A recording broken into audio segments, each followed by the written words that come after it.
in the lyrics, but unfortunately not the unique tone of Bob Dylan, "How does it feel?" Thank you. Well, it should feel great. It is a glorious day. The sun shines, the flowers bloom, and you are soon to be graduates of a great university, the University of South Carolina. President Pastides invited me to speak because I am one of you, and my background could well be similar to yours. I am a native of this state and a graduate of Carolina. I came to Carolina and learned and grew as a person. I, like you, have tried to do something with the gifts that parents, mentors, and professors gave me. It was 42 years ago when I graduated from our beloved university. The war in Vietnam was winding down. Watergate was at the top of the news. There was no Strom Thurmond Wellness and Fitness Center, Colonial Life Arena, Greek Village, or Koger Center. There was the Russell House and the Horseshoe. There was one graduation ceremony, and it was in Carolina Coliseum. I don't remember who spoke at graduation, but I do remember what he spoke about. He spoke about an hour. I will not do that to you.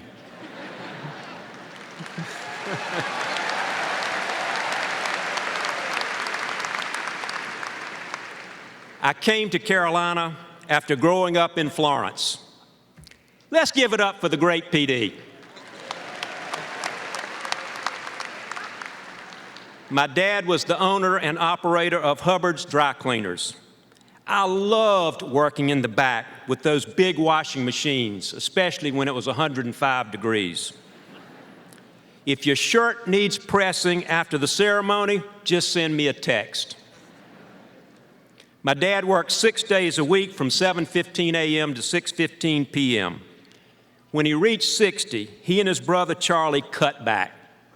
They started closing at 2 p.m. on Saturdays. I never heard them complain. My mom was a 6th grade teacher. You would never get your I's and me's mixed up around her. When I was a junior in high school, Dr. Eddie Floyd, a UofSC graduate and renowned surgeon, and one of our greatest trustees here on stage today. He got me out of school to watch him operate at the hospital, which was right across the street from my high school. I thought, this is going to be cool. After about 5 minutes of seeing all those tubes and all that blood, I begged to go back to my Algebra 2 class. About that time, I observed another man in Florence. He was doing good things in the community. People liked him. He wore a suit and tie every day, worked in an air-conditioned office. His name is Mark Mike. He's a graduate of Carolina. He also sits on this stage as a trustee. I said, I think I'd rather do what he does. He is a lawyer, so I decided to become a lawyer. I came to Carolina. I had a freshman honors history class with Dr. Robert Patterson. That class was very hard. Dr. Patterson had very high expectations. I was scared the whole semester. But I learned something more than the origins of religious wars in Europe. I learned that I had to work harder than I had ever worked before. It was jarring to write a 20-page paper and see it marked up in red ink. But it was gratifying to know that I had found a new gear because I had to in order to survive that class. I then took a class under Dr. George Rogers, not the same guy as the Heisman winner whose statue adorns the plaza at Williams-Brice Stadium. This George Rogers taught American history. On the first day, he called the roll. He looked up as he said every name. He closed the roll book. He went around the room, repeated our names, and called us by name without missing one for the balance of the semester. I was impressed. So I changed my major from political science to history and took 5 courses under Dr. Rogers. I tell you these stories because these individuals and others changed my life. I discovered a more expansive world, and I was expected to meet higher standards. I know that through your time here, you have grown to see new opportunities, opportunities that you can seize by believing in yourself and elevating your game. In the summers during college, I held a variety of jobs. I left the dry cleaners behind for the greener pastures of pumping gas at the Safeway gas station, helping build the first Kmart in Florence, and chopping cotton at the agricultural experiment station run by, sorry, Clemson. Lighten up, lighten up. They paid $1.60 an hour. These jobs taught me the value of completing a task. I also grew to appreciate the inherent goodness of hard-working people. After that inspiring graduation ceremony I mentioned, I went to law school, survived the first year, and graduated. I clerked for a year with U.S. District Judge Robert Chapman, who taught me so much about making decisions and getting the work out the door. I then joined the firm of Nelson Mullins in Columbia. I'm still there today, largely because the firm supports this community and supports pro bono work. From these experiences, I learned the value of education. But remember, education must be a lifelong endeavor because the world is changing rapidly. As physicist Stephen Hawking has said, intelligence is the ability to adapt to change. As Dr. Pastides mentioned, I recently had the privilege to serve as president of the American Bar Association. On behalf of the American lawyers and judges, I spent about 270 days on the road during that year. About 75 of those days were in nations other than our own. My responsibility was to help strengthen the rule of law in countries that do not enjoy the freedoms and liberties that we enjoy. My duties took me to countries like Saudi Arabia, Lebanon, China, and Serbia. I was called upon to represent our country and our justice system in meetings with government officials at the highest levels. Just like my freshman year at Carolina, I had to reach another gear. I learned this: people everywhere look up to America. They count on America. They respect our justice system. They respect our democracy. They see America as a stabilizing force in the world. They want America to live up to its noble ideals, to be strong, and to lead. I also learned that people everywhere are far more alike than different.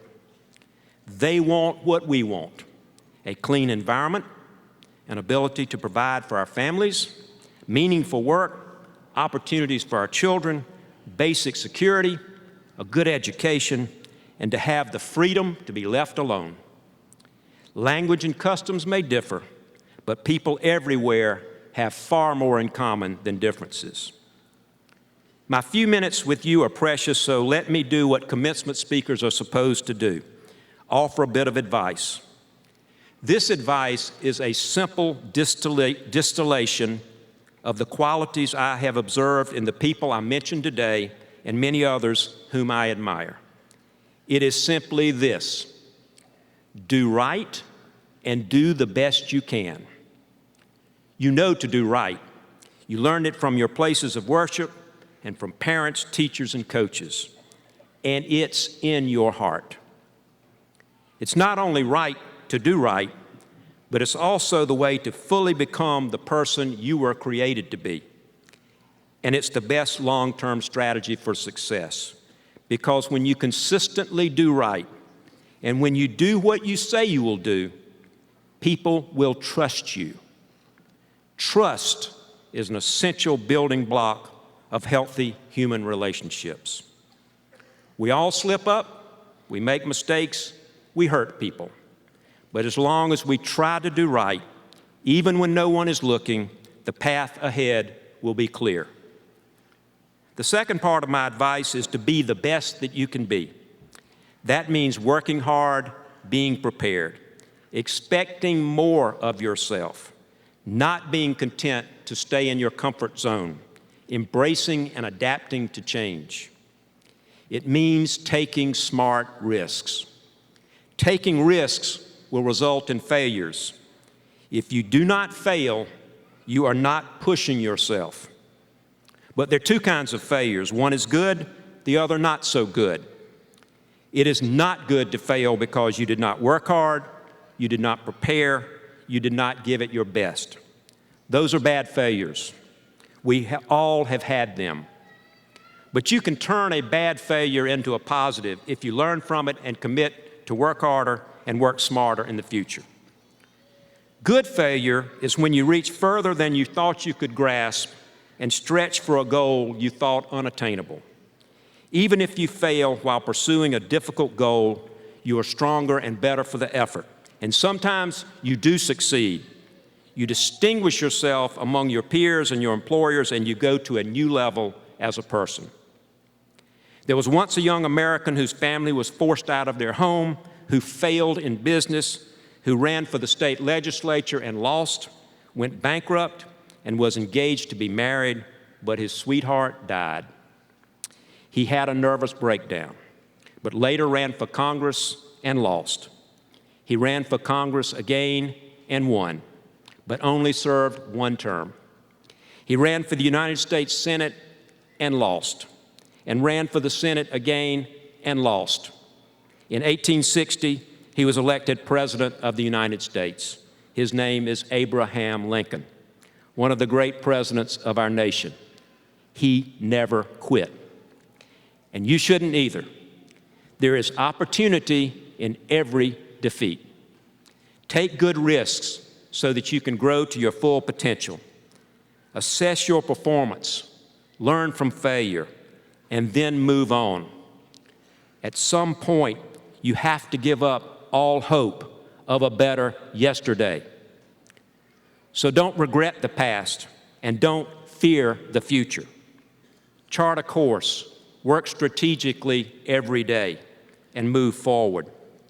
Be curious. Take the earbuds out. Look around you. Meet new people. Seize opportunities and act.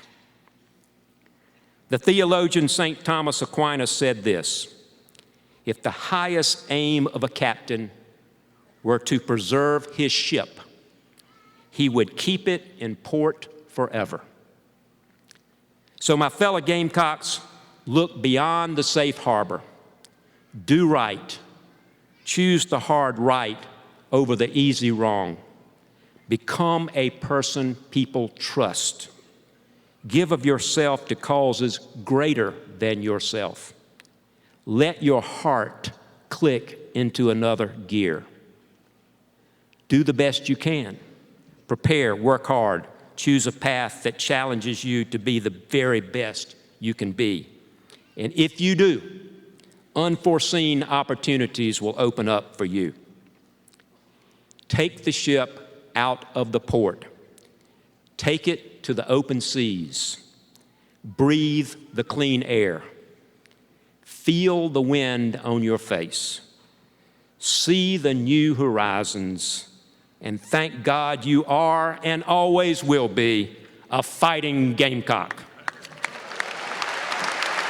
Thank you.